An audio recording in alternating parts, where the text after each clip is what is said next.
Okay, I guess we're about ready to get started. I want to welcome everybody to the actually the last session of our meeting, our retreat on the Brahma Viharas.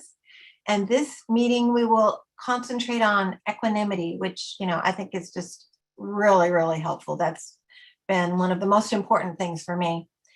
And also we will learn about the interconnections among all four of these wonderful states. So now I believe it's going to be Venerable Jinshuan and Venerable Jinwei. Is this correct? Yes. Yep. Good. So good afternoon, good morning, and good evening, everyone. Welcome back to the Brahma Vihara retreat. This afternoon, we were going to explore upekkha, equanimity. Let's see if I can share my screen here. So we titled this Caring Spaciousness, because I think that really describes equanimity. That's just not a kind of cold, kind of dead space, but it's actually this kind of spacious quality that has a sense of warmth and care to it. But to begin, we're hoping just to start with the invocation again. People are welcome to join in if you wish, or if you just want to listen, you're welcome to. Okay. Namo tassa bhagavato arahato samma sambuddhassa. Homage to the blessed, noble, and perfectly enlightened one. Namo saranto sucedoye olahadi samyao sambuddhosye. And then we also invite people to invoke one Shi Ing Bodhisattva's presence if you wish. You could also say she's an embodiment of upekkha, because Guan, this character here, can also be translated as to contemplate, to observe. So you can also see her as just observing all the world sounds with this kind of inner stillness and peace.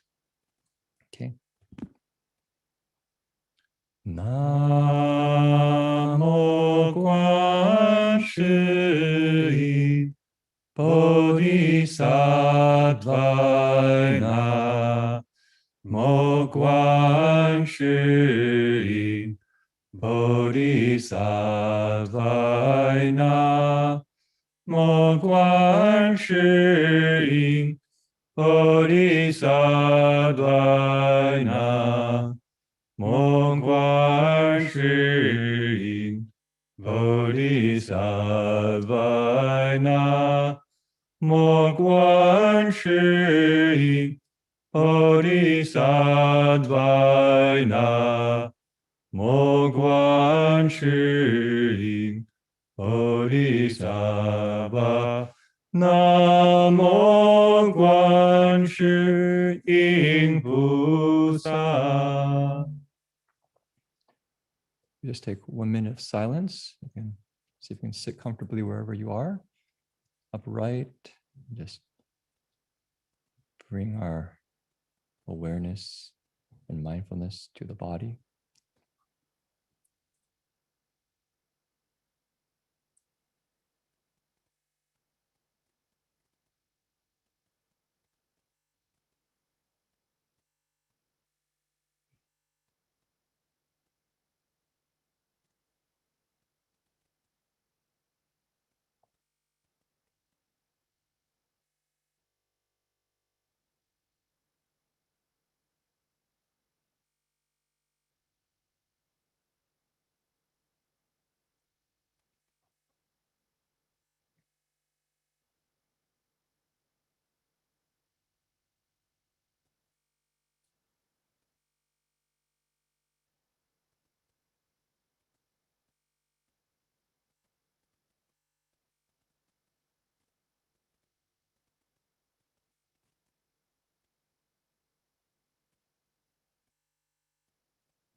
Ding.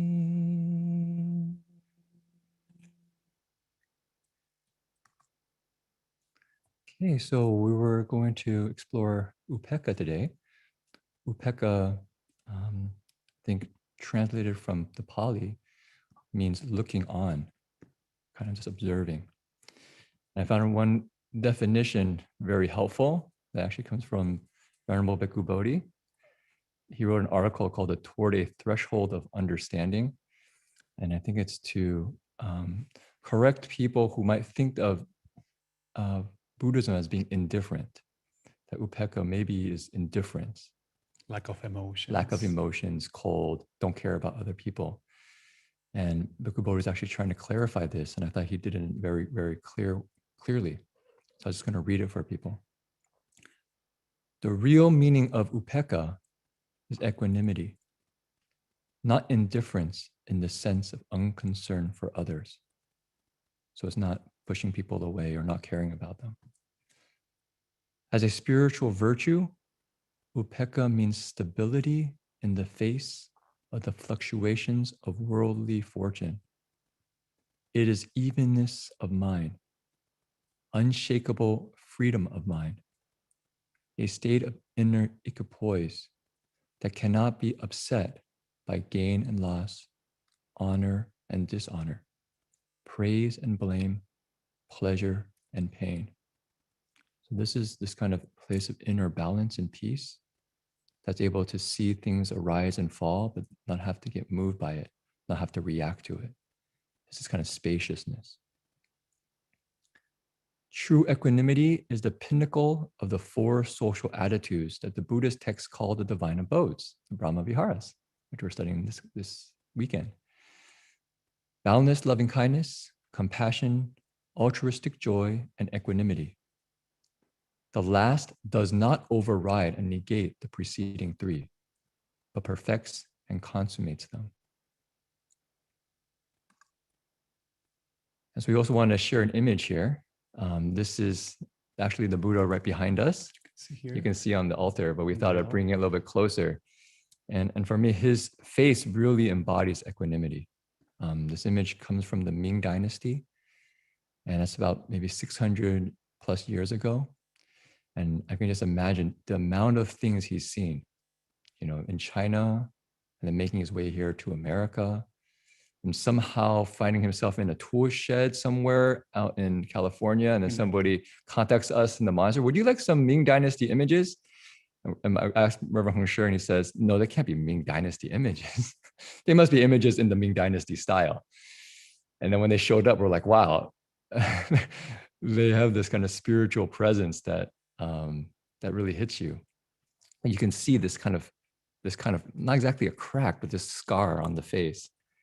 And just imagine the amount of human suffering it's seen, the treatment it's been given, and it just has this peaceful countenance. Kind of gentle smile. Yeah, this gentle smile. Calmness. And so as I mentioned in the last class, I think images really help us kind of tune a little bit into these Brahma Viharas, to kind of look at this Buddhist art. Good Buddhist artwork, I think, really embody the Brahma Viharas. They help us tune into that place in our own hearts.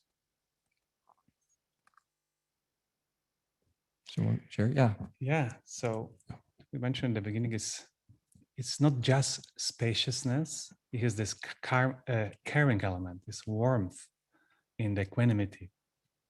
And it's the three Brahma Viharas actually helps equanimity. It's equanimity supports the three Brahma Viharas, help them cool down, keep them on track, protect them from kind of shifting from their enemies. Like we see in the metta, is the near enemy is the affection or possessiveness or aversion. In karuna is the sadness, is grief or cruelty. And mudita, we can translate as overexcitement, so one of the enemies, or boredom, right? When we reject the experience, how it is. And I like this kind of image of equanimity as a tuner, and of recognizing any false notes in the melody of Brahma Viharas playing in our hearts, and kind of tuning into very pure and clear sound. So for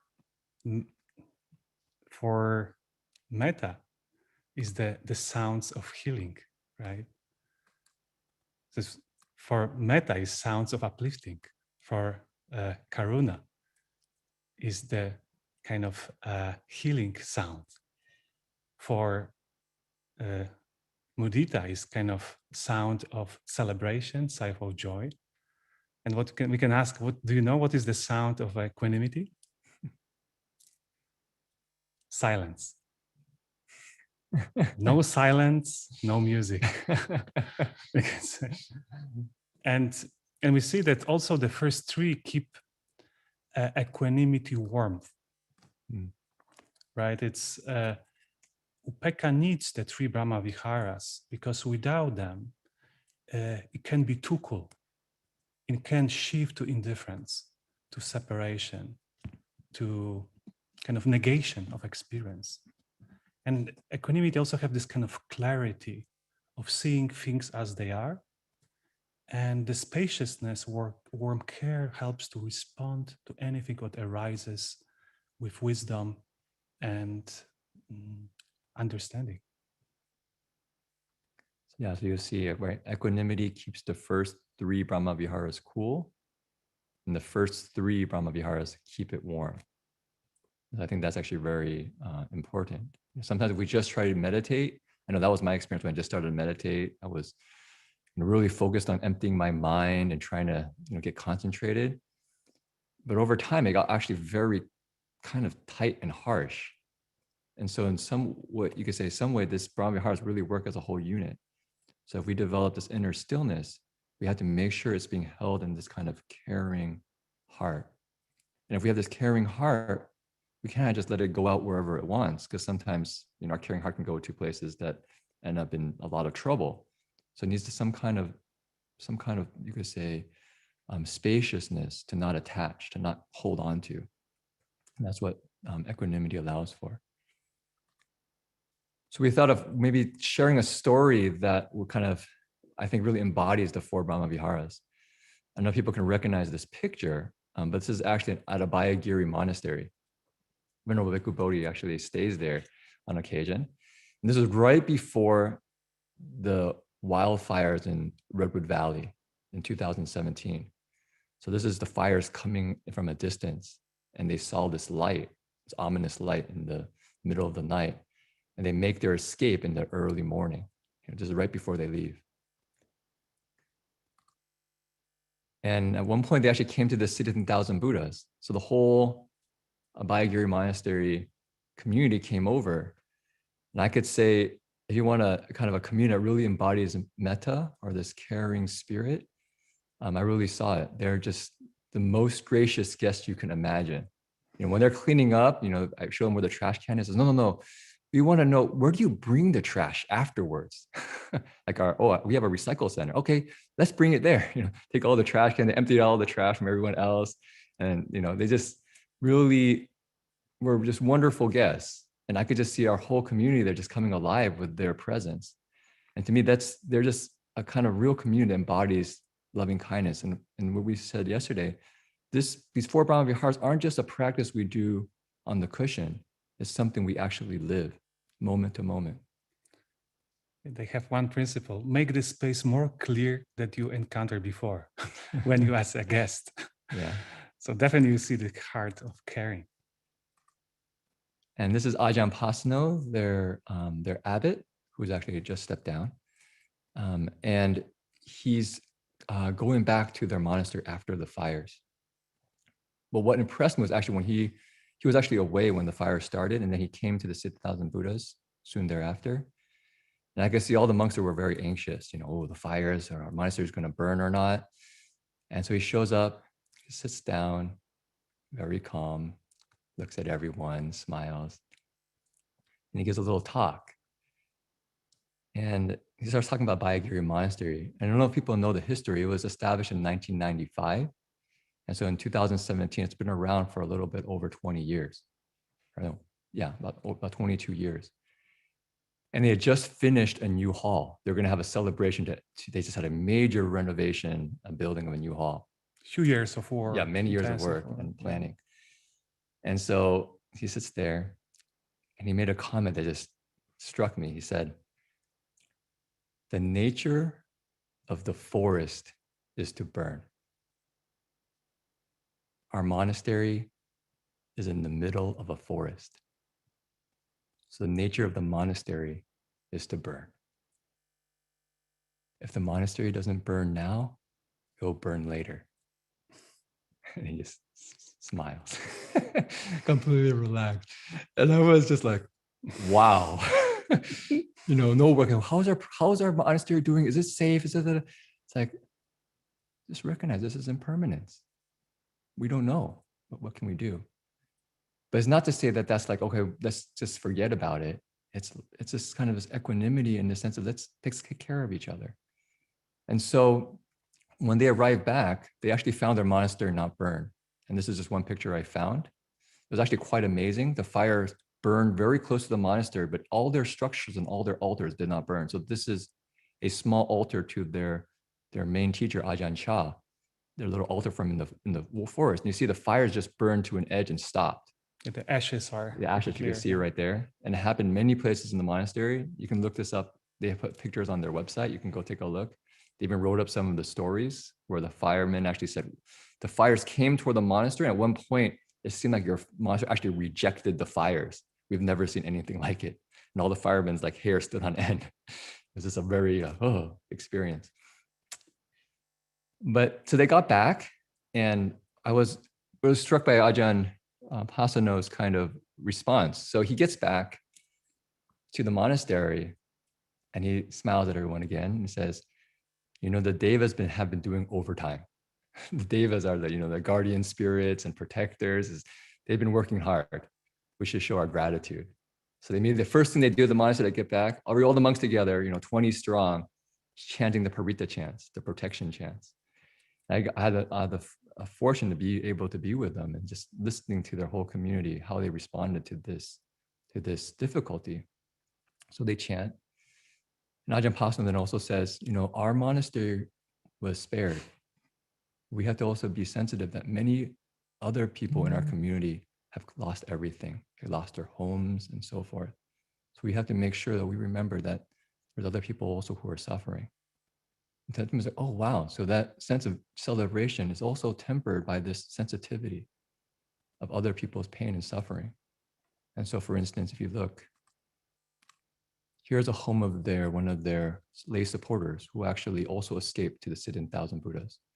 So I had a chance to get to know her.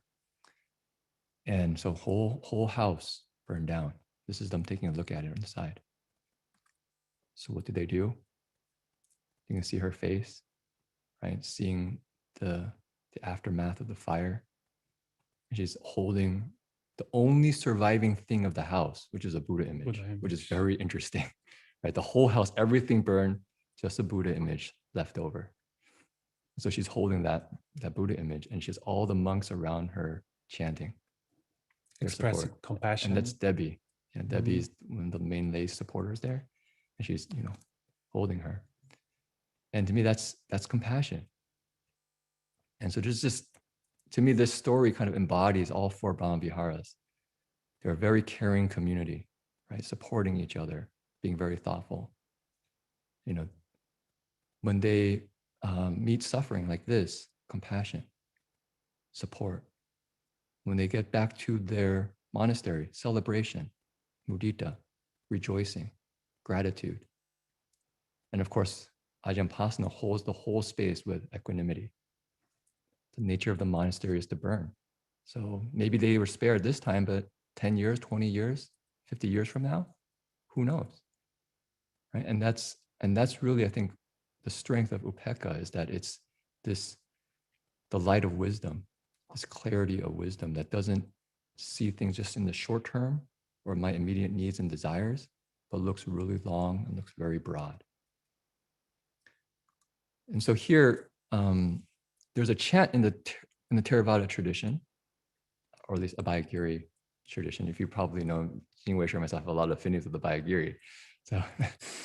So I'm very venerable. You can probably share other things from other Theravada traditions. But this is one reflection that we do every day. called Reflections on Universal Well-Being. And the chant actually goes through each of the Brahma Viharas. And the very last reflection is actually on equanimity. And I thought of just reading it because it's very, I think, helpful and instructive on what is being pointed to in this cultivation of equanimity. So it says, all beings are the owners of their actions and inherit their results. Their future is born from such actions, companions to such actions, and their results will be their home. All kinds of actions, be they skillful or harmful, of such acts, they will be the heirs. So it's a reflection on karma, that the seeds we plant bear the fruits that we have in our lives. Before the actual, I think, meditation from equanimity, you can use this whole phrase if you want, if it kind of speaks to your heart, this kind of reflection on the law of karma. But here's maybe some simpler phrases that have been developed in the West that I found quite helpful. The first one's a little bit of a shortening of the first one. You are the owner of your actions. Based on skillful or unskillful actions, you will receive the results. Right? So this is slightly a typo there, but saying, looking at somebody, in the end, you're the owner of your actions. The second one is, I think, also very interesting as a reflection. I care about you, but I can't control your happiness or unhappiness. This is actually very helpful for parents, especially when their kids turn in their teens and they seem to have to rebel in some way. And parents feel like, I can't control my kids anymore. And they have all these difficulties to say, actually, I can show my care for my children, but I can't force them to be happy. They have to make their own choices and learn. And so this is equanimity, the ability to just observe. Third one, may I accept things as they are. Maybe that's simpler to say. Or the fourth one, may you take care of yourself, right? Where compassion might say, may I take care of you, I help you. Equanimity just takes a little bit of step back and say, I hope that you develop the inner strength to take care of yourself. I'm just going to watch you. I'm going to support when necessary, but my intention is to really have you become free in your own process. Fully independent. Yeah, fully independent. So, so I was thinking of just doing a guided equanimity meditation. Just took me about 25 minutes. So if people could find a comfortable spot to sit in, maybe on the floor, or if you're sitting on your chair, make sure you bring your back away from the back of the chair so your spine can be upright. As we mentioned before, metta really is the foundation for all of these Brahma Viharas. So we really want to establish ourselves in loving kindness first. And I found that to really establish myself in loving kindness, we first need to bring this kind of caring awareness to the body, allowing it to relax and let go. So I'll start with that.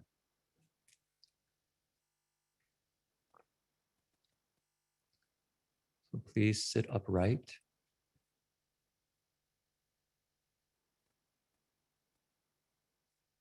Relax the whole body. You can tune into your breath as you breathe in. So you can sit up straight. As you breathe out, completely relax.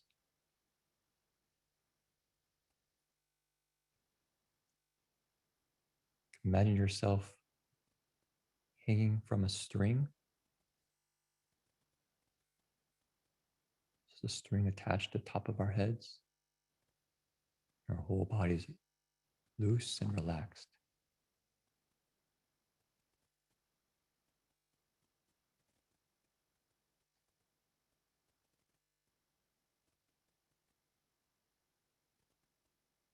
Now see if you can bring your attention to your face. Relax any tension you have in your forehead, around your eyes and cheeks. Relax the jaw.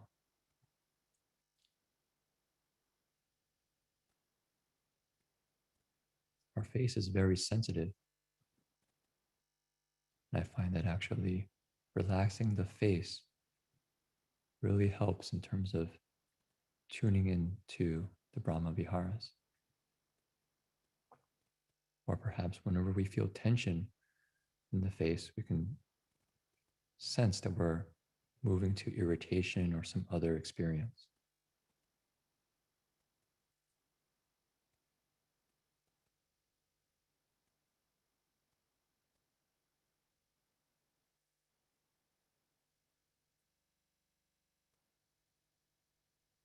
See if you can relax the shoulders, letting the arms be heavy, letting the shoulder muscles lengthen.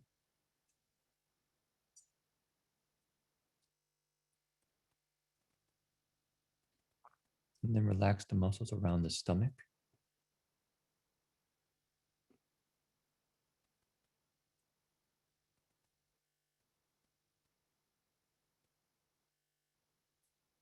Just use enough strength to hold up your body. Everything else relaxed.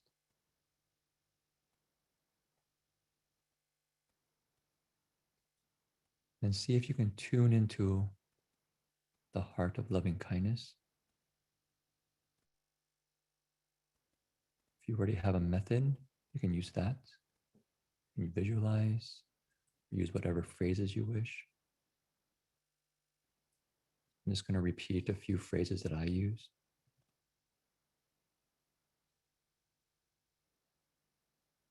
May I be filled with loving kindness.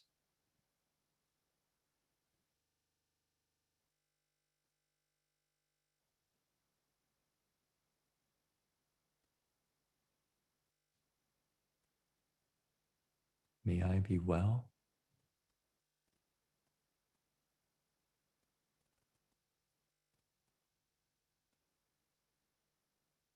May I be peaceful and at ease.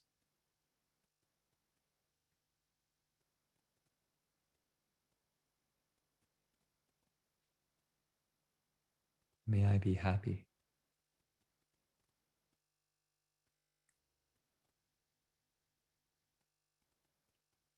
Remember, this loving kindness is unconditional.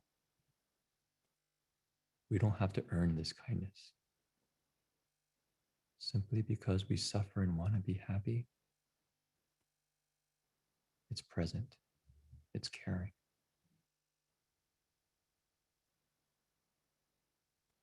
See if you can tune into the heart of loving kindness for a few minutes.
We just imagine ourselves in a field of loving kindness.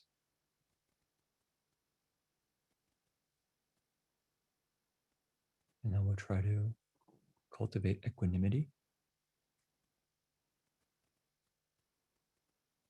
So we begin with a neutral person.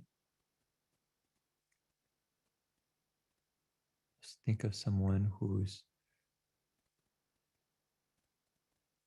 you meet maybe on a regular basis, but you don't have that much connection to. Perhaps it's the male woman or male man, or the cashier at the supermarket, or a neighbor down the street. See if you can visualize this person. You might imagine, where do you cross paths with him or her?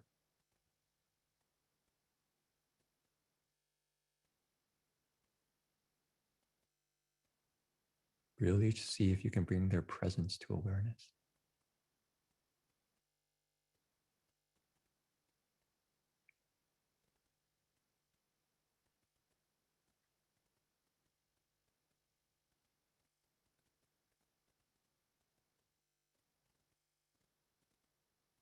Now see if you can tune into the way they see the world,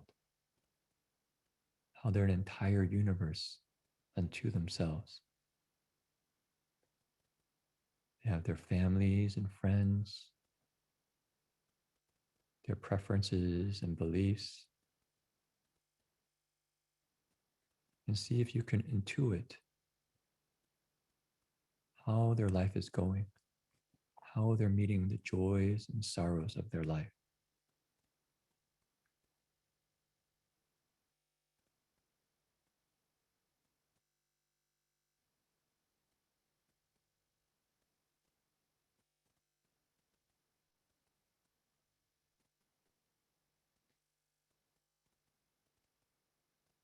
And I'm going to now repeat some of the equanimity phrases. You're welcome just to pick one of them that you find works for you, but I'll repeat all of them just as an exercise. And later, if you're doing this meditation on your own, you can just pick one. And of course, the most important thing is to tune into that intention behind the words. The words are helping us tune into our intentionality.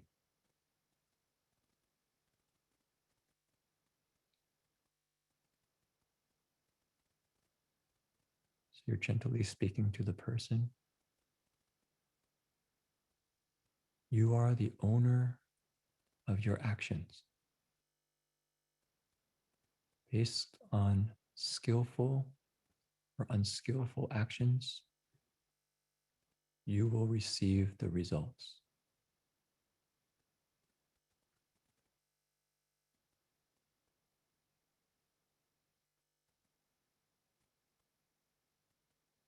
I care about you, but I can't control your happiness or unhappiness.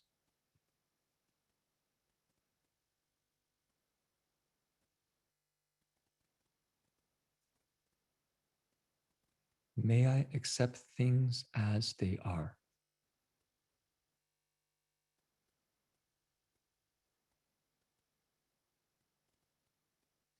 May you take care of yourself.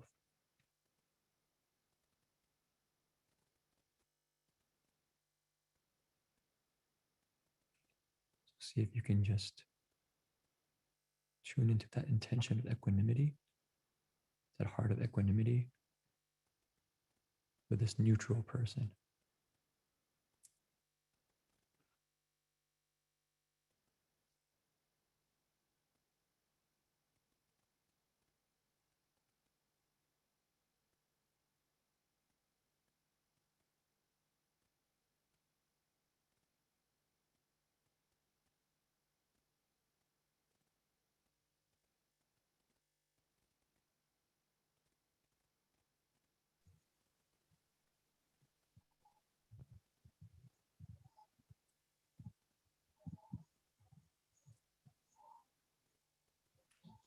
Take a deep breath.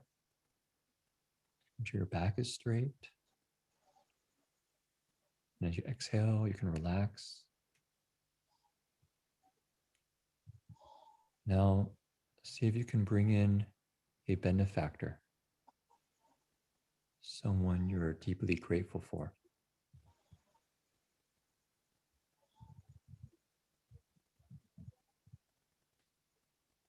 try to visualize the person, imagining their presence.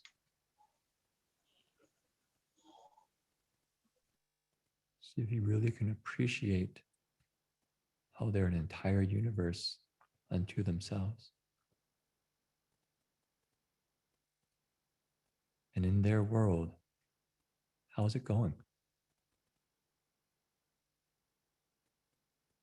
Are things going smoothly? Are things rocky? Are they happy? Or are they sad or anxious? You just empathize with their experience.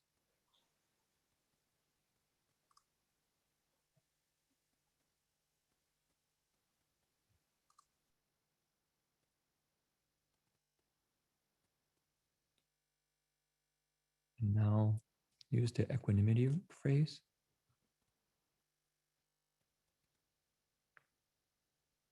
You are the owner of your actions. Based on skillful or unskillful actions, you will receive the results.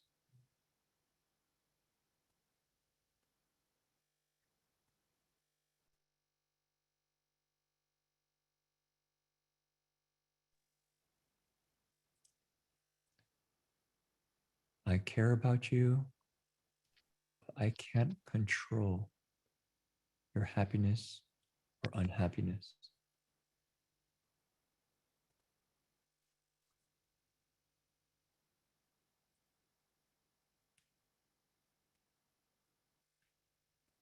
May I accept things as they are.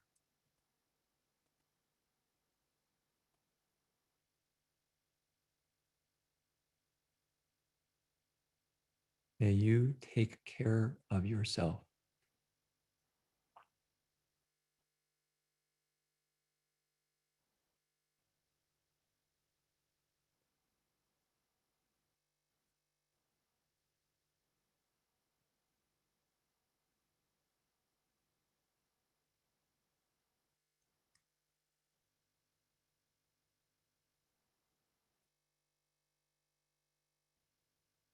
See if you can just hold the person, your benefactor, with this heart of equanimity.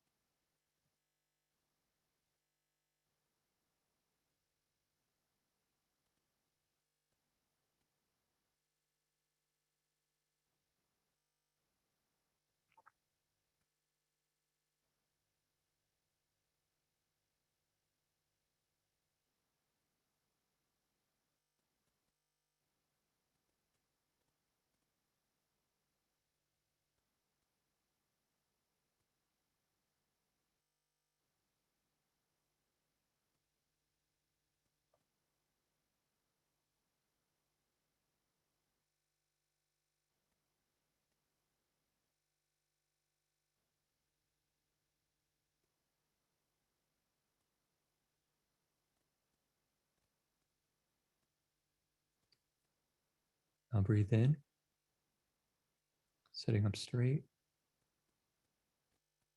As you exhale, relax.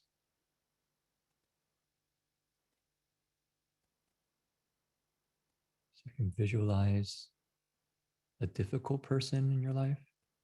Maybe not someone so difficult that's overwhelming, but maybe it's just kind of maybe mildly irritating for you. You have like a minor conflict with.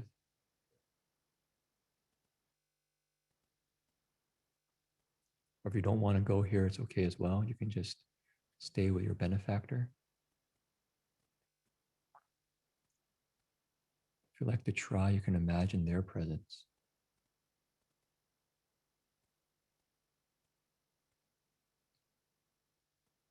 And see if you can appreciate how they're an entire universe unto themselves, with their family and friends, preferences and beliefs, joys and sorrows.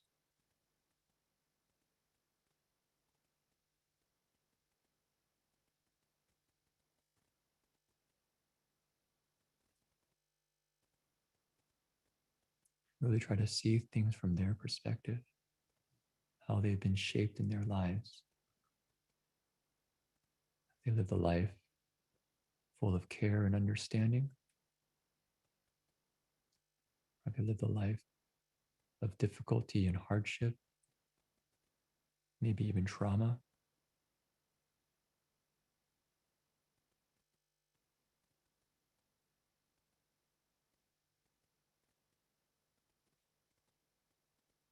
If you have a good sense of this person, see if you can bring in your equanimity phrase.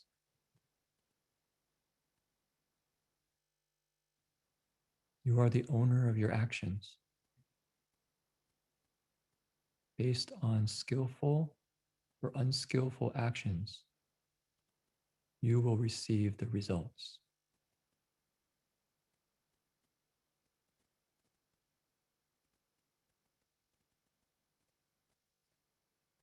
I care about you, but I can't control your happiness or unhappiness.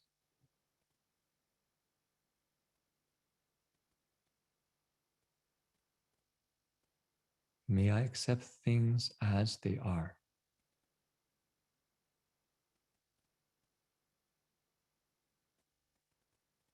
May you take care of yourself.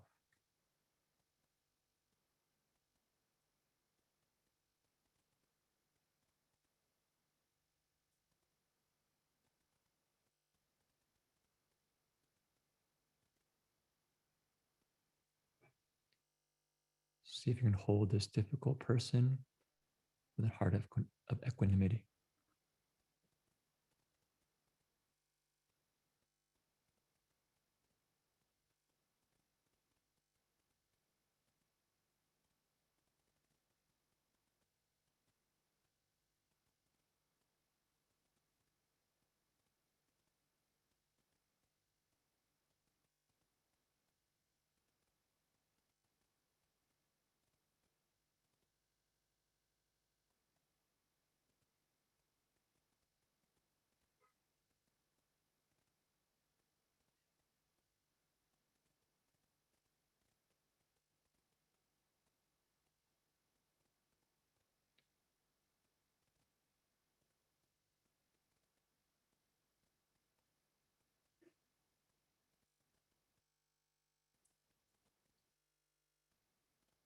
Now see if you can take a deep breath, breathing in, back straight, upright.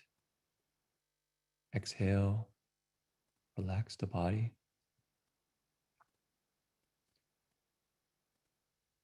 Now bring in yourself. Just drop into the felt sense of the body, us being here. If it's helpful, you can visualize yourself in your mind's eye. Just tuning in. How do you feel? How do I feel?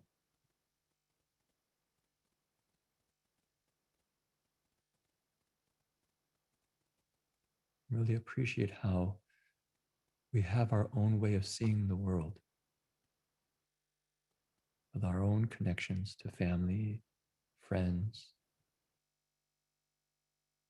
our preferences, beliefs.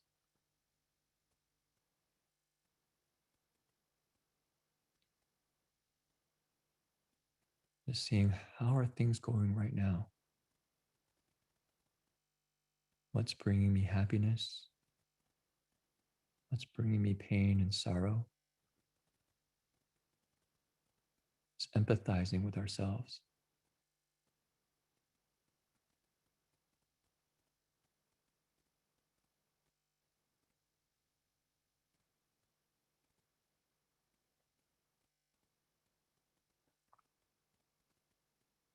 You can use your equanimity phrase for yourself.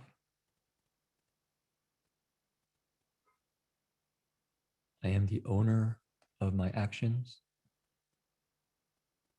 Based on skillful or unskillful actions, I will receive the results.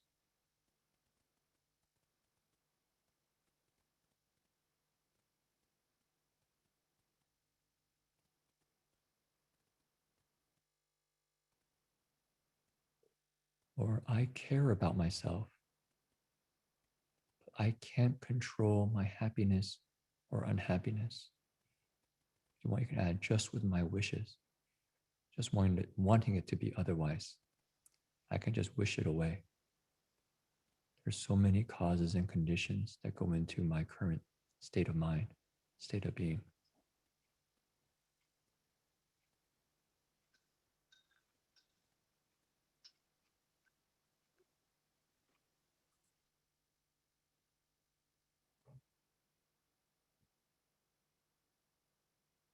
May I accept things as they are.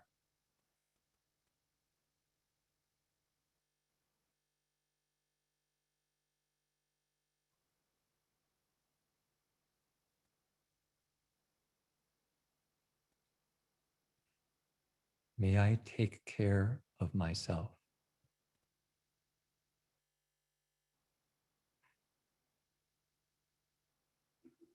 See if you can hold yourself with a heart of equanimity.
So see if you can take a deep breath, sitting upright.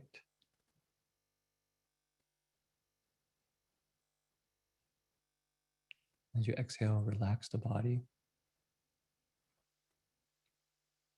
So to conclude, Jing Wei Shi and I would like to offer a metta reflection. It's called May We, written by Eve Decker. And it has 3 different verses. It's may I, may you, and may we. But we wanted just to share the may we, and people are welcome to chant along when you get the tune, as Jing Wei Shi mentioned about this tune of the 4 Brahma Viharas. I think this tune really captures it. Really uplifting the heart. Really uplifts the heart. And so I think the verses are actually quite well written, so that it just speaks directly to how we use English. I say it that way. It's kind of speaks directly to the heart. So we invite everyone to join in if you wish. May we be safe and protected from inner and outer harm. May we be truly happy and deeply peaceful. May we be healthy and strong and physically at ease. May we take care of ourselves and live with well-being. May we be safe and protected from inner and outer harm. May we be truly happy and deeply peaceful. May we be healthy and strong and physically at ease. May we take care of ourselves and live with well-being. May we be safe and protected from inner and outer harm. May we be truly happy and deeply peaceful. May we be healthy and strong and physically at ease. May we take care of ourselves and live with well-being. Okay, so that concludes the meditation portion. And maybe just to finish, I was hoping just to do one more thing to show people, and then we can have Q&A, although I know we don't have that much time. So maybe this might just to show people as a reference if you want to take a look at it for the future. But the far and near enemy of equanimity, the far enemy is agitation from greed and resentment. I would say seeking approval, afraid of disapproval, seeking success, afraid of failure, right? The near enemy is indifference and apathy. And similar to how we did an exercise yesterday, and we don't have time to do something like that today, I would encourage people to actually do this reflection for yourself. So here I wrote, imagine yourself dependent on another person or situation for your sense of well-being and identity. You need that person's approval, or you need things to turn out a certain way to feel okay. If the person praises you or you are successful, you are elated. If a person criticizes you or you fail, you become agitated and resentful. Then I ask, how does this show up in the body, in our emotions, in our thoughts, and also even in our actions? The same reflection for equanimity, right? What does it feel like when we're in balance? And the third one is on, right here, imagine that you have had enough. I don't care anymore, right? That kind of mentality. And so what does that feel like? And to me, what's actually quite amazing is we know, if we just imagine this and then we do this little exercise, we realize actually I have inner sensitivity to be able to discern when I'm moving into these different states of mind. And so I did it for myself. And I just kind of, was just going to show you, and I don't have time to go into great detail, but you can see the kind of what I would say here. So for instance, when I'm seeking approval, the body leans forward, right? And when I'm getting criticized, I kind of harden. I kind of tighten up and want to defend myself. For instance, emotions, anxiety, the thoughts, judgmental, the actions, or sometimes have favorites, play favorites. And then for the equanimity, I find the body is really relaxed. That's definitely one of my main markers. Emotions is calm. Thoughts I have, I accept things as they are. Everything's okay, no problem. And then for the actions, impartial and fair with my decisions and actions. And then for the last one, near enemy, indifference. I often feel like the body is hard, like wearing armor, right? I'm cold, I'm closing down. There's a kind of false sense of peace. It's not real peace. It's a kind of very forced peace. The first thought comes into my mind is, I don't care. And then finally, I just stop paying attention. That's my actions. I don't pay attention anymore. I don't even care about it anymore. Close down my heart. So I'll put this link to this chart in the chat box for those who want to explore. You're welcome to do so. But I think it's a useful exercise because I think we actually know what is, you could say, equanimity, and what's indifference, and what is the mind that's constantly seeking outside. So maybe just to conclude, I want to just mention some of the sources that we use. As Jingwei Shi and I said in the beginning, we're just enthusiasts. We're definitely not experts. So we've learned from many different places and traditions. So Venerable Bhikkhu Bodhi's book, Noble Eightfold Path, has a really good description on loving kindness and right intention, if people are interested.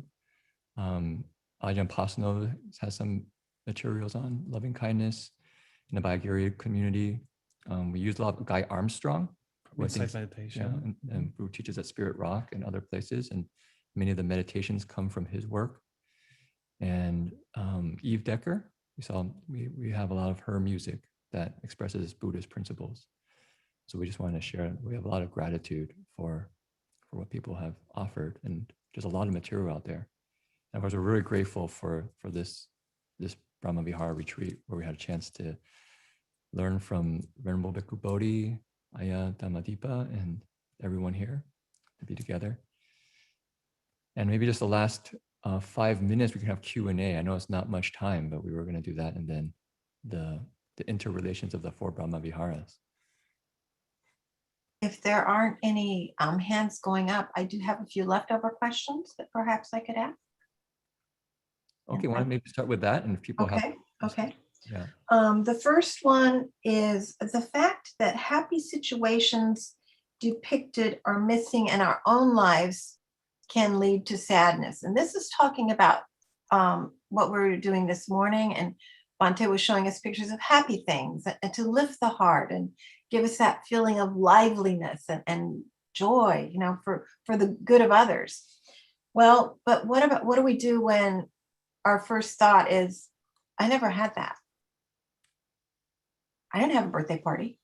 I mean, there are some people that I didn't, but I didn't care. I was a shy kid. But some people will say, I didn't have birthday parties and I was sad about that. And so how do we deal with those kind of emotions? And another one that's very much related is when reflecting on happy images today, I could not get the images of the unhappy children from yesterday out of my mind, which led to sadness. I think those are kind of related. So could you all deal with those kind of things, please? My mind is a little slow. You brought in the second question, then I forgot the first one. Okay, well, the first was sort of that twinge of envy that comes up, like I Okay, didn't, okay, you know, now I I see remember. those happy kids riding bikes or whatever, and I never had a bike. Okay. I think what happens even if you haven't had that kind of happiness yourself, but instead of sort of dwelling on the thought, I missed out on this, I missed out on that, think about the happiness of other people and rejoice in it. And then that will sort of, the effect is to bring happiness into your own mind. That's one way to compensate for that. Think about the happiness of others and rejoice in it, rather than feeling dejected, unhappy because you didn't have that. So you rejoice in it, and then the happiness is sort of like tuning up a guitar by listening to another guitar that's in proper tune. Then your mind tunes into the happiness and you become happy. And then another approach, this is where you use the panya or wisdom to look deeply into that kind of happiness. I didn't want to bring this up, but in the birthday party, one kid will be looking at the other kid who's getting all the presents and being envious and thinking, why didn't I get so many presents when it was my birthday? And I don't like the chocolate cake. I wanted a strawberry cake. You're crazy. Chocolate's better. And then the second question was? The second was that when looking at the happy children, the pictures that we saw yesterday of all the sad things would rise in the person's mind, and that would lead to sadness. Yeah, maybe this is where the upekkha, the equanimity comes in, where you balance. First, you understand this is the nature of the world, the nature of the life. There's happiness and sorrow, and reflection on, well, there are different kinds of reflection, just recognizing this is the nature of the world, that there'll be states or conditions of immense, overpowering suffering, occasions of joy and happiness. And so you just recognize that's the nature of the world. And then you can also use a reflection on karma to see that as the underlying roots of the happiness and the sorrow, which is not to use karma as a justification for that, and to say, therefore, we can't take any action to alleviate the suffering of others, but it helps us to understand some of the deep hidden causal background to the suffering. And we have to do what we can to alleviate suffering, while at the same time rejoicing in the good fortune and success of those who meet good fortune. Someone has raised their hand now, so thank you guys very much. And then there's a couple more that have come in on the chat line. So if we could go to Wall. I think maybe we'll just have time really for one more. Okay. Well, we'll see how long it takes. Okay. I think this is R. Wang. Yes. Mm-hmm. Thank you, Bhante. This is Renita. I have a question about the meditation that we just did around when we meditate, you are the owners of our action, of your action. Based on unskillful action, you will receive the results. I wonder how we actually also consider and incorporate things around social injustice. So sometime what happened, for example, yesterday, one image was the person's girlfriend was killed accidentally. And then also, even in war, it is the action of the regimes and all these people in power.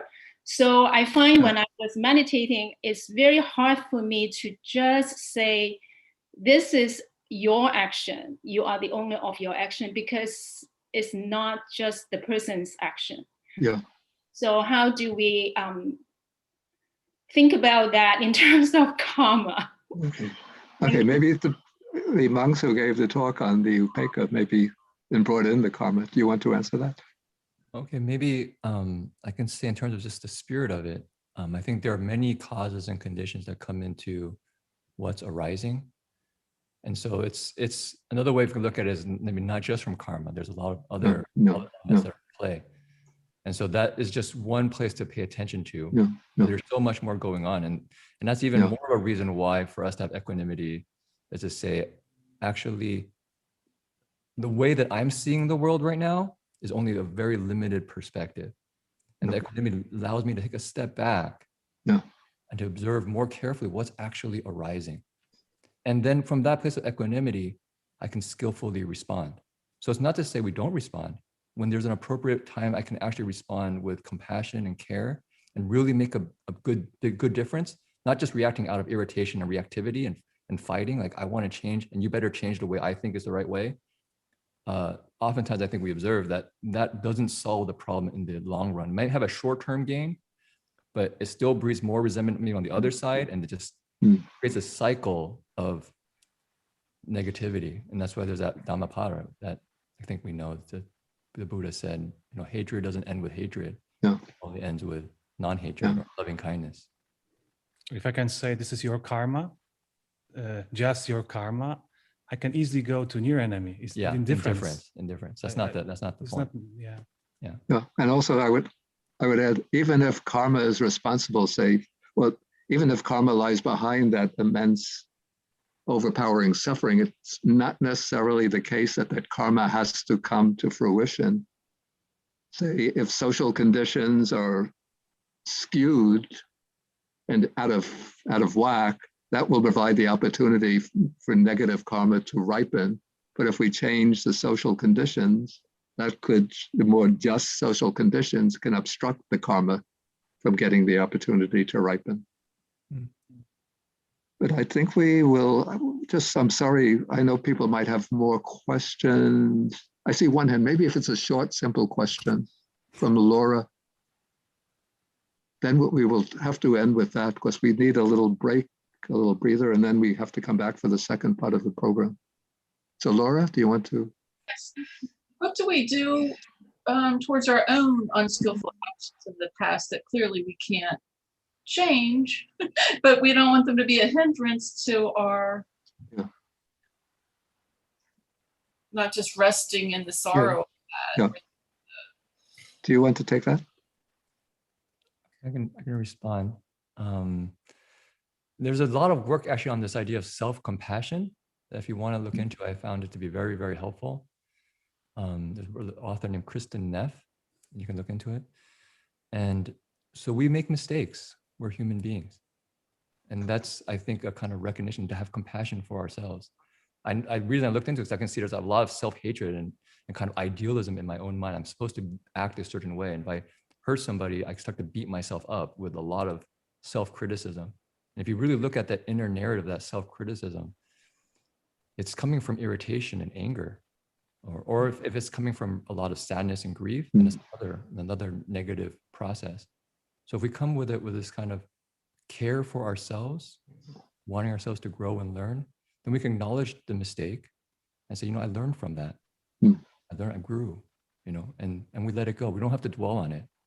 So it's this process of meditation is actually a heart cleansing. Somebody asked about crying the other day, and that's what I experienced sometimes. You're meditating or you're practicing, and something arises in the heart, but because of the practice, the spaciousness of that, it kind of comes out of the heart and leaves. And sometimes it brings tears. It's just like cleans out, washes away. It's like our lives is the classroom, not courtroom. Yeah. Yes.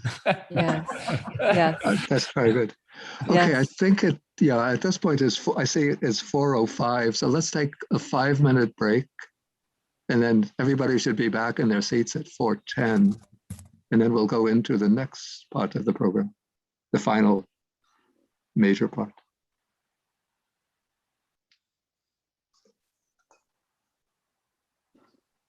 So we lock out now? Nope, stay online. We're gonna come back in about 5 minutes.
You have up the meditation tonight? No, I think we could pass it up I'll go up anyways. for the meditation. Okay, So they'll, okay, good. they show Yeah, up, they show up.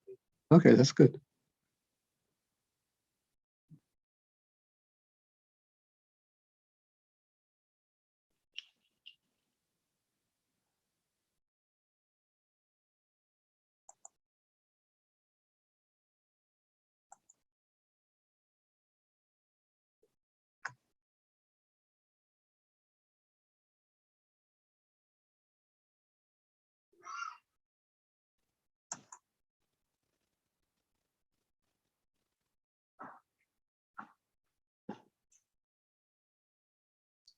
I wanted to post that about Kristen Neff because she really is a wonderful, wonderful person. And she's a psychologist at the University of Texas.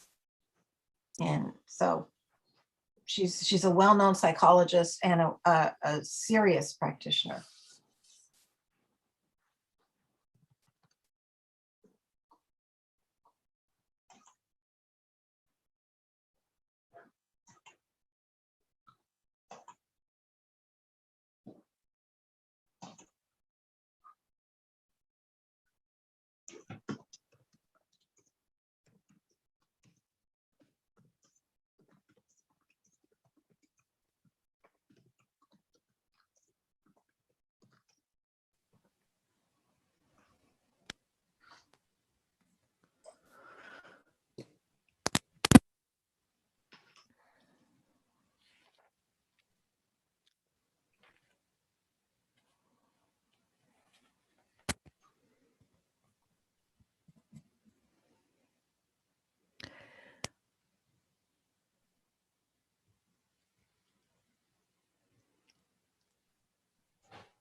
Yeah, who has the file with the 10 reflections?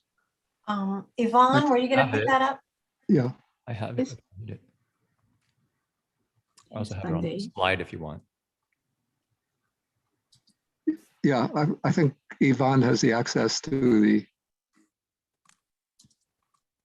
the main screen. Yeah, okay. Okay, so now I'll explain what we're going to do. And this is experimental. I mean, I've never done something like this before, but I thought it would be an interesting experiment. Yeah, there's a beautiful little booklet by one of my own teachers, the eminent German monk, Venerable Nyanaponika Thera, which you can find online, sort of download. It's called The Four Sublime States: Contemplations on Love, Compassion, Sympathetic Joy, and Equanimity. In other words, it's a kind of extended essay or reflections on the four Brahma Viharas. And the last section in that booklet is on the interrelationships or interconnections among the four Brahma Viharas. And so what we are going to do, I took out from that essay 10 statements, and I simplified the language a little to make it easier for oral presentation. And so in turn, we're each going to read one of these 10 reflections, which each one shows a particular way in which the Brahma Viharas connect with each other to sort of balance each other out.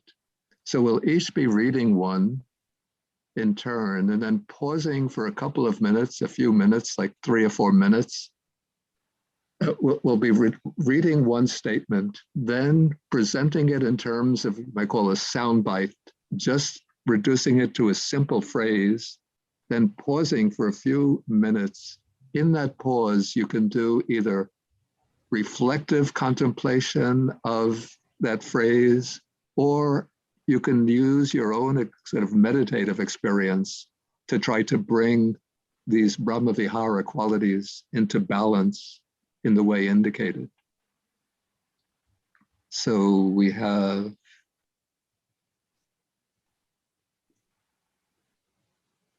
we're starting a little late, so let's say 4:15. We have 35 minutes, 10 statements. So we'll have maybe 4 minutes for each statement.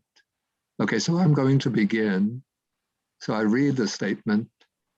Unbounded loving kindness guards compassion against turning into partiality, prevents it from making discriminations by selecting and excluding, and thus protects it from falling into partiality or aversion against the excluded side. And then to reduce it to a simple statement, boundless loving kindness guards compassion against turning into partiality.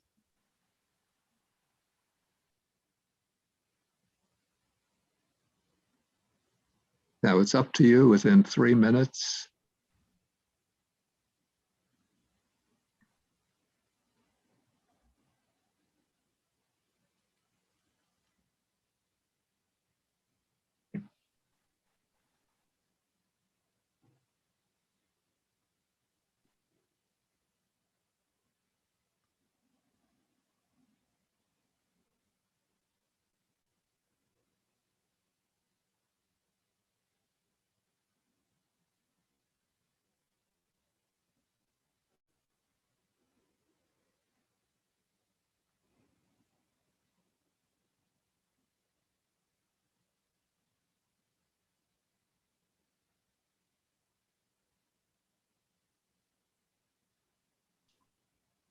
Even if you like, if you have a notebook and paper, you could write out the thoughts that the statement offers to your mind.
Okay, Ayadamadeepa, you will take number 2. Yes. So this next phrase, loving kindness imparts, excuse me, loving kindness imparts to equanimity its selflessness, its boundless nature, and even its fervor. For fervor, too, transformed and controlled, is part of perfect equanimity, strengthening its power of keen penetration and wise restraint. So I would paraphrase that briefly as loving kindness imbues equanimity with warmth. That's this word fervor, with warmth and a boundless enthusiasm.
Sounds like we're ready for the next phrase. Yeah, now the Venerable Jin Tuan.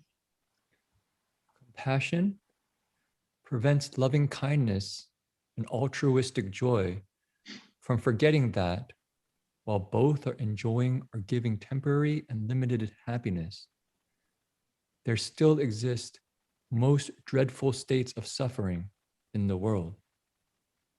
It reminds them that their happiness coexists with measureless misery, perhaps right next door. Compassion urges loving kindness to widen its sphere. It urges altruistic joy to search for fresh nourishment. To make that succinct, compassion reminds loving kindness and altruistic joy to not forget the pain and suffering of living beings.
Okay, so number 4,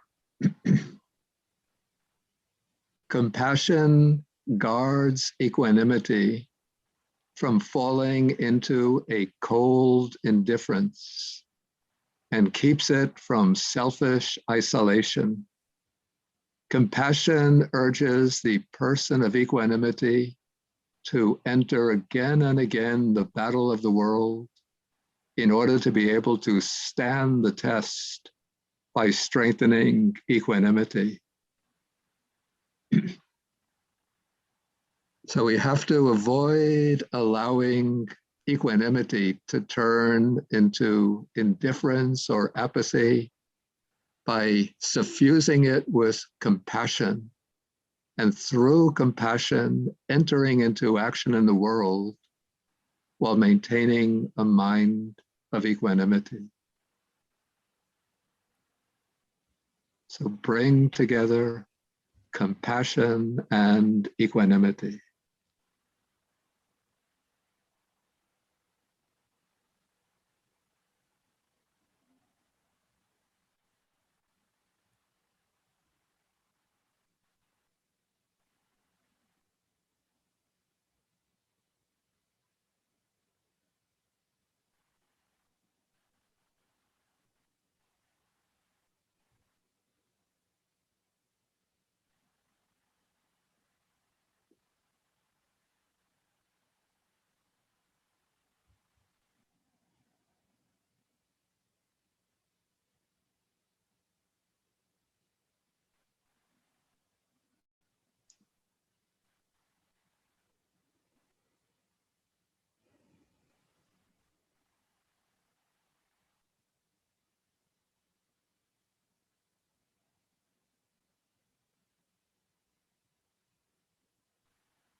Altruistic joy holds compassion back from becoming overwhelmed by the sight of the world's suffering, from being absorbed by it to the exclusion of everything else.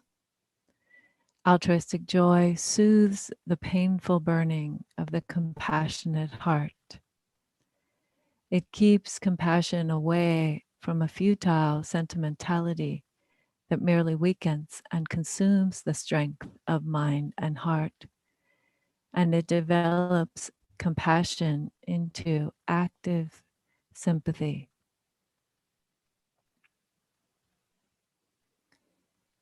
So, more briefly, altruistic joy brings balance to compassion so that the heart is nourished and not overwhelmed by the suffering that it encounters, and also keeps compassion from falling into pity.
Altruistic joy gives to equanimity the mild serenity that softens its stern appearance. It is the divine smile on the face of the enlightened one, a smile that persists in spite of his deep knowledge of the world's suffering, a smile that gives solace and hope, fearlessness and confidence.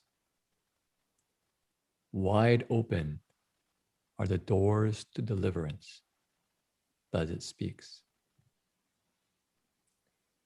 And briefly, altruistic joy gives equanimity its smile.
Equanimity guards loving kindness and compassion from being dissipated in vain quests and from going astray in the labyrinths of uncontrolled emotion.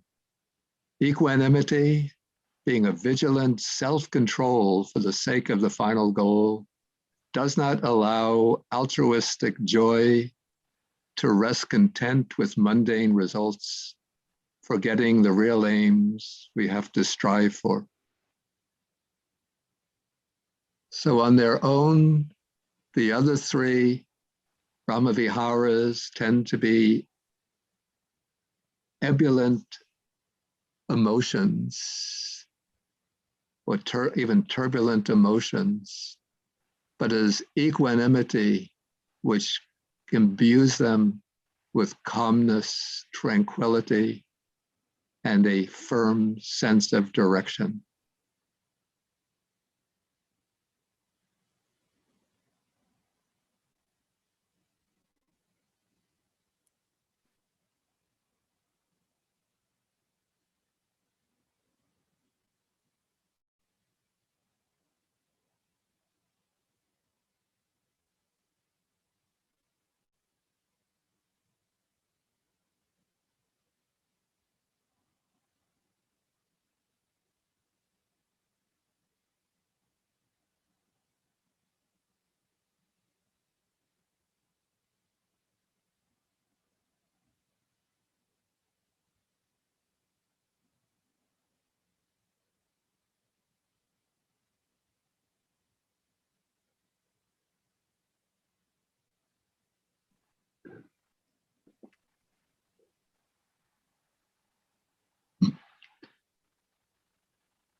Equanimity or even-mindedness gives to loving kindness an even, unchanging firmness and loyalty.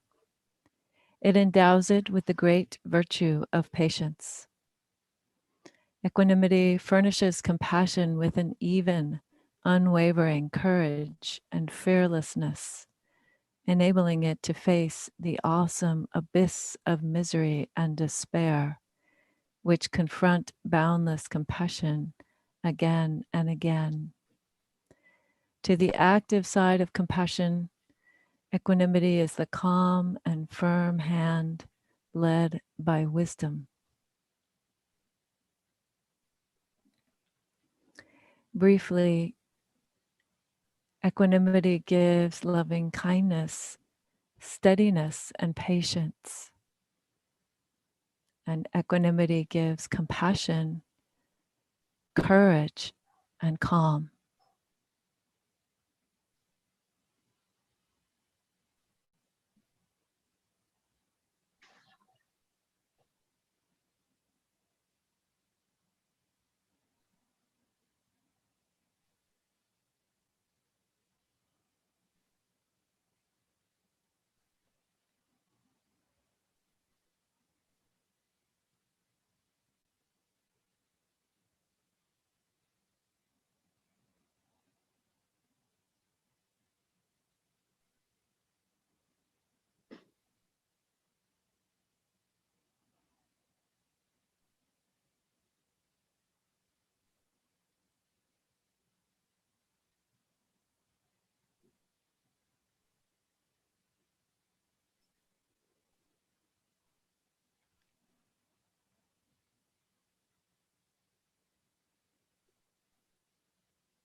Equanimity is the firm and balanced quality that knits isolated virtues into an organic and harmonious whole,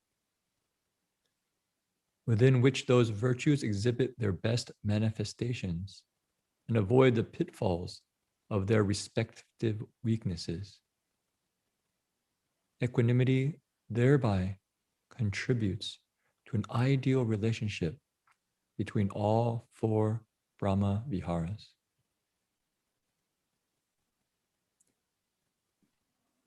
And in brief, equanimity keeps all four Brahma Viharas in harmony.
Equanimity is a perfect, unshakable balance of mind rooted in insight.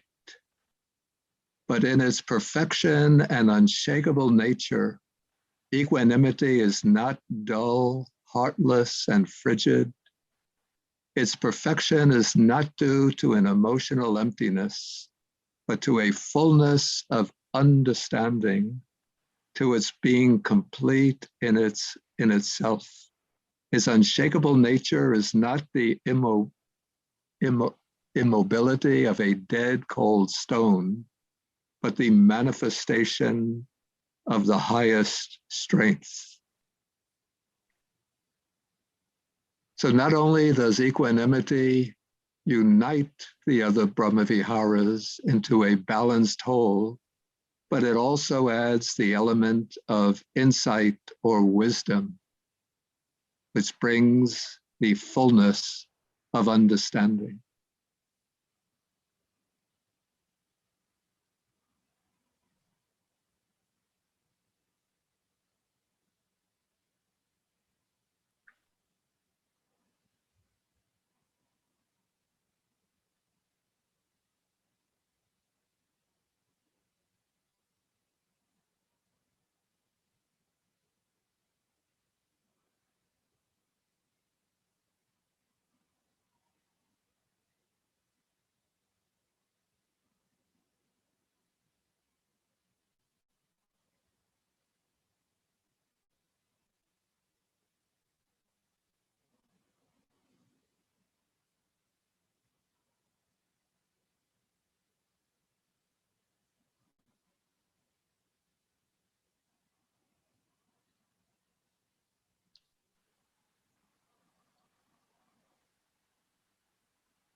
Yeah, maybe we have like 5 minutes for some questions, if any questions have come up.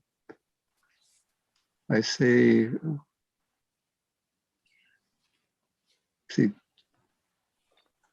I'm just trying to find the schedule. Okay.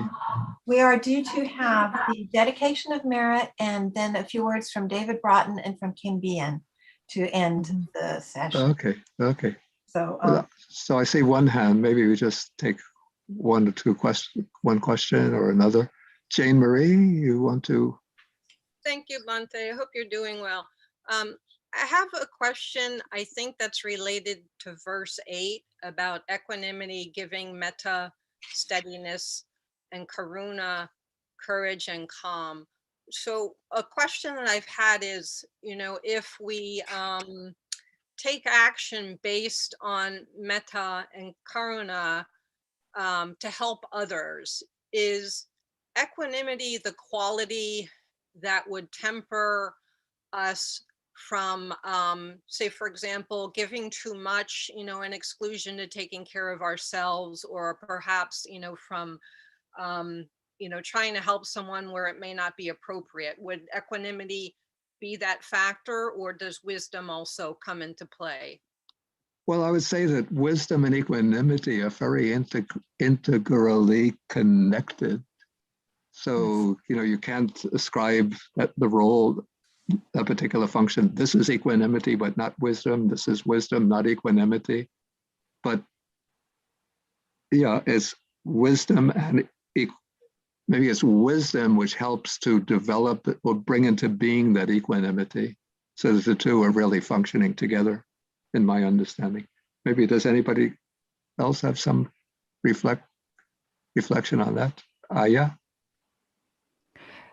Well, I would just say, yes, I agree that that wisdom is informing the equanimity. That's how equanimity comes into being, is by having the wisdom of seeing much of the bigger picture. And I think it would be a factor that would keep you from, harming yourself in an effort to help someone else, or vilifying the other side. That was one of the things that came out for me as well in these phrases, is that universal nature of it.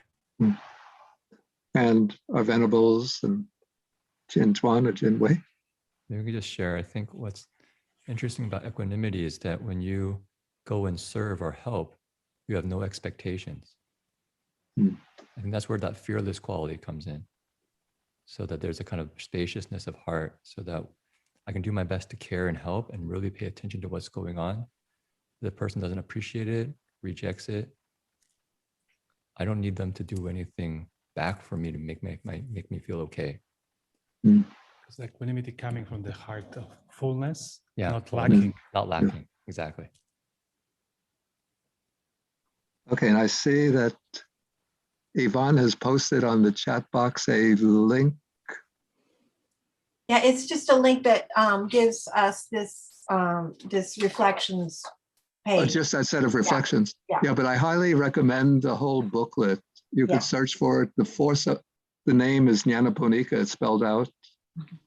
A rather complicated name for an American.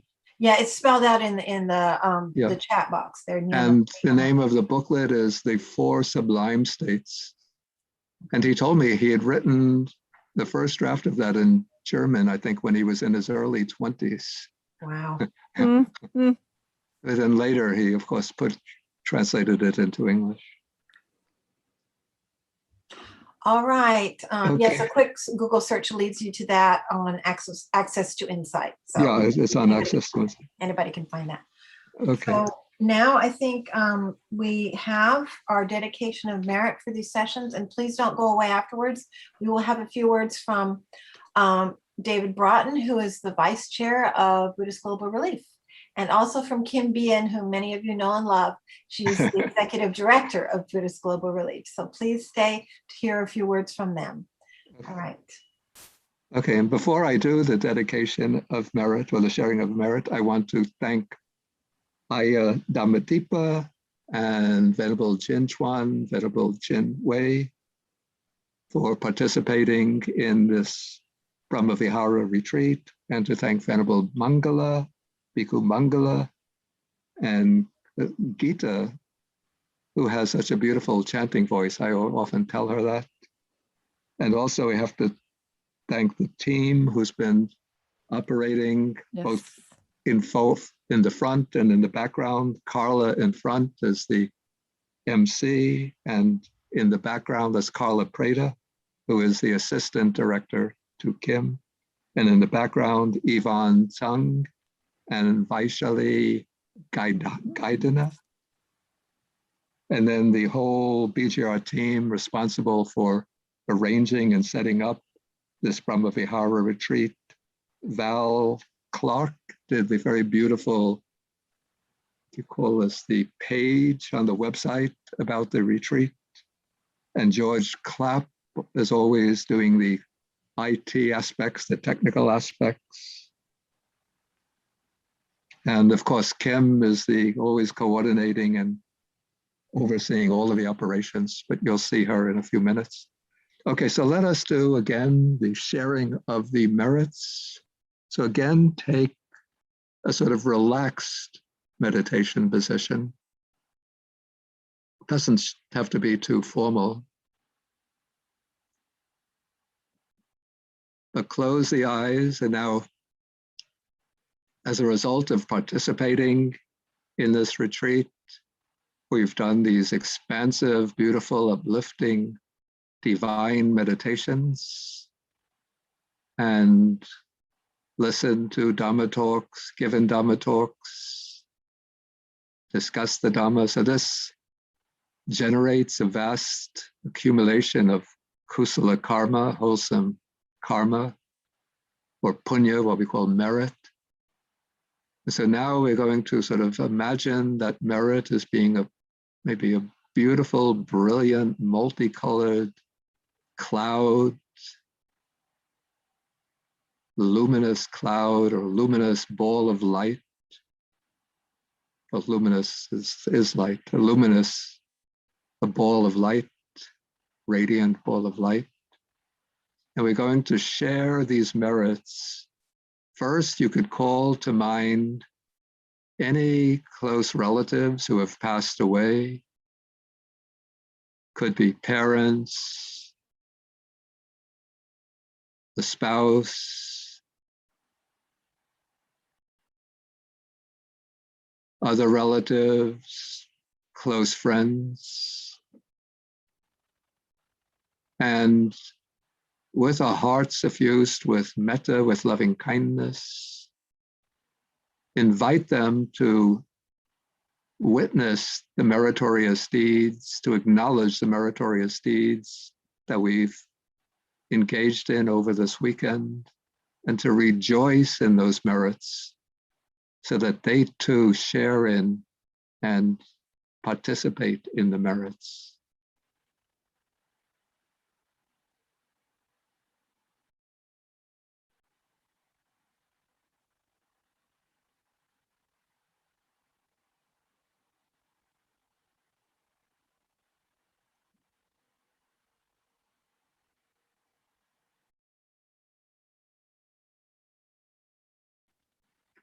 Okay, then you can bring to mind any close friends or relatives still alive, still in this world today, who might be going through difficulties, whether with physical health or emotional difficulties,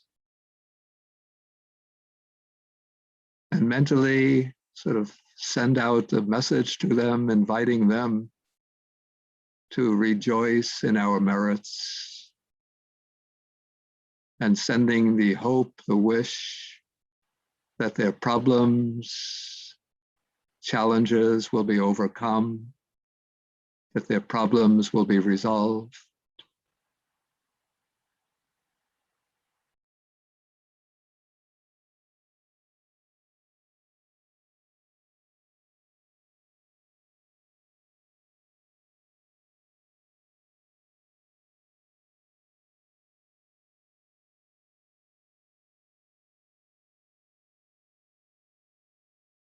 Then we want to share the merits with the devas, particularly what they call the Dhamma protecting deities.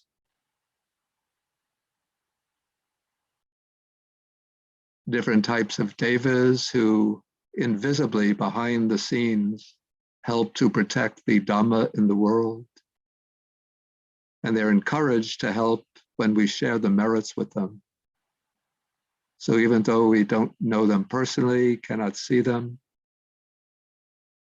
but if you pay close attention, you'll feel the mind kind of brightens up when you think of them. So offer up to share the merits with them, ask them to rejoice in the merits, and thereby to protect the Dhamma itself and to protect the practitioners of the Dhamma.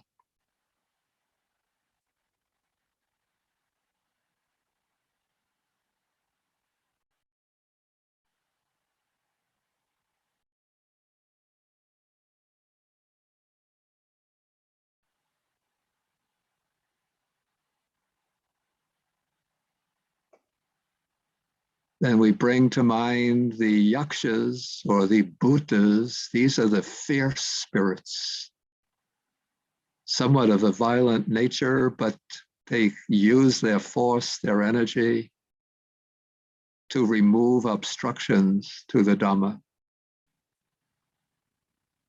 And so we bring them to mind and we invite them to rejoice in our merits.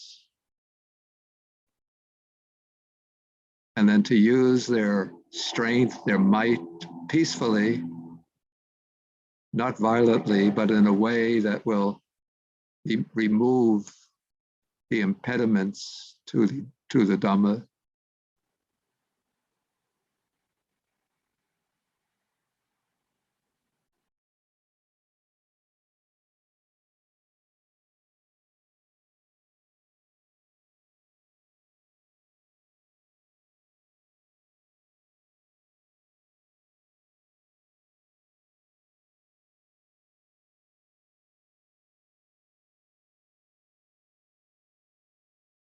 Okay, and then we extend the web or the net of our loving kindness over the entire planet Earth, bringing all beings within the suffusion of our loving kindness, the light of our loving kindness, and generate the wish, may all beings in this world be well and happy and safe.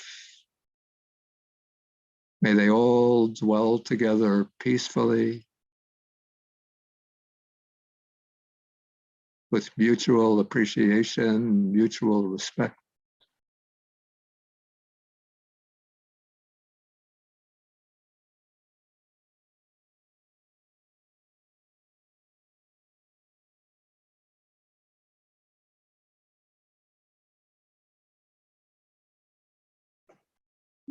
And then we extend the light of our loving kindness to all sentient beings in all realms of existence, wishing them all to be well and happy, to be safe and peaceful. And we invite them, whichever beings can do so, to rejoice in our merits, and thereby to receive the delight of the Dhamma. Okay, continue to meditate in that way, as though you're sharing the merits with all beings. And I'll recite some of the verses in Pali for sharing the merits. Akasata cha bhumata Devanaga Mahidika Punyantang Anumoditva Chirang Rakantu Sasanam Akasata Jabumata Devanaga Mahidika Punyantang Anumoditva Chirang rakantu desanam. Akasata jabumata devanaga mahidika punyantang anumoditva chirang rakantu mam param.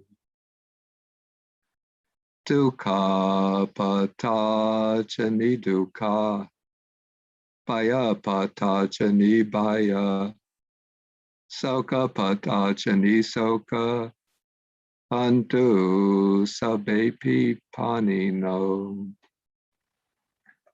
May those in suffering be free from suffering. May those in fear be free from fear. May those in sorrow be free from sorrow. And may all living beings also be thus. Now we go sadhu, sadhu. Sadhu, sadhu, sadhu. And so a special thanks to all of the participants for joining us. But now we're not yet finished. We have some word from David and then Kim. Carla, I think you will. David, you're on. Thank you. Namo Buddhaya. First, I would like to add my words of thanks to Bhikkhu Bodhi, Aya Dhammapipa, Jinchong, Jim Wei, Venerable Mangala, Kim, Carla, and all the BGR board staff and volunteers who made this weekend possible. When Bhante first conceived BGR nearly 15 years ago, can you believe it's been that long? His stated aim was to give Buddhist compassion active expression through social engagement. In retrospect, this retreat makes clear that he had much more in mind. The creation of BGR was also intended to be a gift to each of us, that if embraced, treasured, and supported, would expand our hearts, stoke our compassion, bring us true joy, steady us against the perturbations and calamities of life, and propel us along the path of the Dhamma towards true liberation. This retreat has reminded me of the dynamic interplay between the four divine abodes. That loving kindness, when properly developed, is the wellspring of compassion, and compassion the vessel that gives loving kindness tangible expression. And as loving kindness grows, it cannot help but strip away our petty attachments and concerns, opening us to the joy of engaging with our fellow human beings and of taking delight in their good fortunes. Loving kindness, compassion, and sympathetic joy are themselves the source of equanimity, that calmness of mind and emotional balance that is the hallmark of true freedom. And equanimity, in turn, steels us against the near enemies of possessiveness, despair, and exuberance or mania. Yesterday, as we focused on compassion, my mind could not help but conjure up images of people wearing rags, legs withered from polio, bodies emaciated from hunger, with hands outstretched, begging for anything I might offer as I journeyed through India.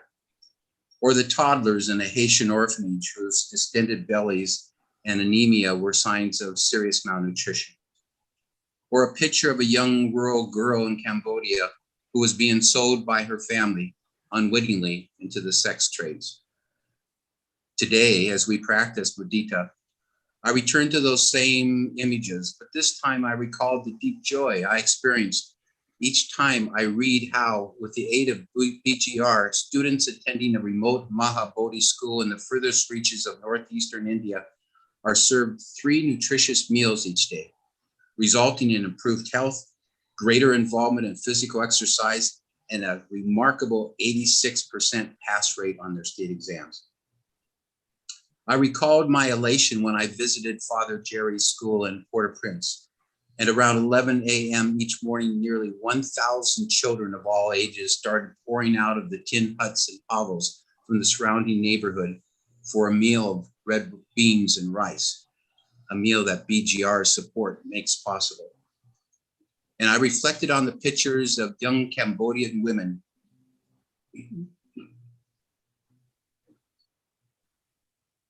participants in another BGR-sponsored project, the Lotus Outreach Gate Program. Graduating from college, their faces aglow, their futures full of promise. If you have given financially to the work of BGR, thank you. If you have not, I invite you to join us and to do so now. May you be well, may you be happy, may you be safe from all dangers, and may your noblest intentions all be realized. Thank you. Thank you, David. We appreciate those words. Now we would like to hear from Kim. Kim, you'll need to unmute yourself. Thank you so much, Carla. My name is Kim Bihan, and I'm on the staff team of Buddhist Global Relief. I hope you enjoy this beautiful Brahma Vihara retreat offered by our dear teachers, Venbo Bhikkhu Bodhi, Aya Dhammadipa, and Venbo Chin Chuan and Venbo Chin Wei. Thank you so much for offering so much of your wisdom and generosity and kindness in your teachings. We appreciate very, very much. And I would also like to thank Venbo Mangala and Gita for the beautiful chants to accompany the teachings. Thank you. There are a couple of teams I know Bhante has mentioned previously, but there are a couple of teams that Buddhist Global Relief that I would like to thank to make this Brahma Vihara retreat possible. First of all, our board members, you met David, Dan, and Michael is participating as well for their guidance on the path of service. Our staff team, Carla, Trisha, Val, and Hillary. Our website team, George, May Helen, Eugene. Our videographers, James Cook and Sanjay. And then our new team members right here, Yvonne and Vaishali. They're so wonderful in bringing this Brahma Vihara retreat to fruition. And finally, our deepest gratitude to all the Dharma friends here for joining us at this Brahma Vihara retreat. Your generosity is really, really what enables us to continue this work to serve the poor of the world. And we're so deeply appreciative of your support. And I know this is the Brahma Vihara retreat, and I pray that the merits that we accumulate for the past 3 days enable all of us to further our progress on the path of Dharma toward liberation from suffering, peace, and Nibbana. Thank you so much, and we very much look forward to seeing you at future retreats of Buddhist Global Relief. Thank you so much.